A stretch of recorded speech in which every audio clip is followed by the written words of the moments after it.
There is no substitute for face-to-face conversation for clarity.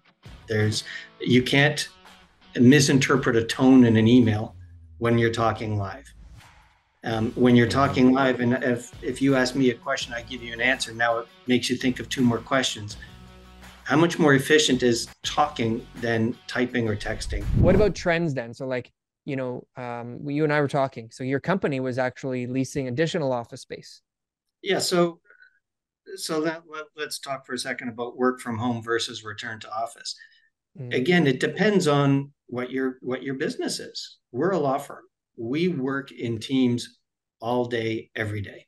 And when you're working in teams, communication is critical. There is no substitute for face-to-face conversation for clarity. You can't misinterpret a tone in an email when you're talking live. When you're talking live, and if you ask me a question, I give you an answer. Now it makes you think of two more questions.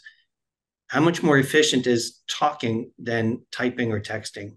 Right. And also if somebody on my team wants to reach me, if they stick their head in my door, I'll stop what I'm doing. I'll talk to them right away. You send me an email or phone me, I may let it sit there until I have a convenient time to get back to you.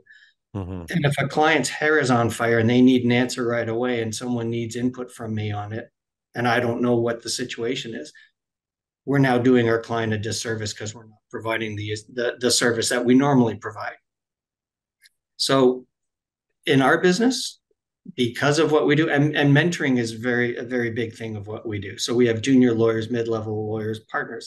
We staff our teams with the right expertise depending on what the file is. So we have juniors who learn from the mid-levels learn from the partners. And part of the job of a lawyer here, as you get more senior, is mentoring someone junior to you. So it's a very symbiotic relationship. Daryl's my mentor. Right? Daryl teaches me how to swear online and have nice hair. I'm good at that. I'm good at both of those things. So hold on. So okay. Are people in trouble right now? Like, are you seeing any people that like are either about to go over the cliff, or are you seeing a lot of people that just went over the cliff? Are there bankruptcies coming down the pipe? Like, we were just talking about that before you joined the call, but the lawyers is generally the first place to see all that action, right? So yes and no. Yes, in some of the you saw a spate of retail insolvencies at the beginning of this year. So Nordstrom is exiting Canada. Bed Bath and Beyond closed up shop, first in Canada, now in the States as well. There've been a few other retailers. That's just maybe that was inevitable, but maybe COVID just accelerated what was going to happen. Bed Bath and Beyond and Nordstrom, very different scenarios. Nordstrom made a business decision that is similar to Target. It wasn't making money. Wasn't really a bankruptcy issue.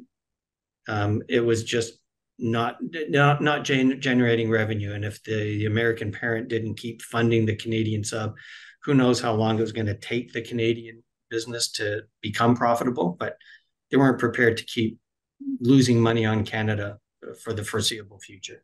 Bed Bath and Beyond was just dead in the water. And you saw the American company file as well right after, because even the parent was in trouble. So again, maybe that was just a failed retail business and it was just waiting for the inevitable to happen. But that is kind of slowing down. The insolvency filings seem to be slowing down. What is gathering steam, on the other hand, is a slowdown in the real estate industry. And that's a reflection of interest rates finally having their effect. Real estate is interest sensitive, right? So when you say real estate, is that like as a whole, or you're talking about as a whole? And like real estate assets tend to be financed, whether it's residential or commercial. Yeah. Right. And as interest rates rise, that makes owning a real estate asset less economical, depending on how high rates go. And because of the rise in rates that we had below 2% rates for how long? Years, right? So people got used to cheap money. Now, when the Bank of Canada rate crests 5% and commercial mortgages are 7, 8, 9%, if you can get it, that's now had a cooling effect on the commercial real estate industry. So deal flow is definitely impacted. It's slowing down, and that was the intention. Raise interest rates, cool off the economy. So we are absolutely seeing a slowdown in deal flow in commercial real estate. Like, comment, and subscribe if you got anything from one of these clips. And if you want to see some more, press something on the screen here. Boom. That was good. That was good. I like that. That was good.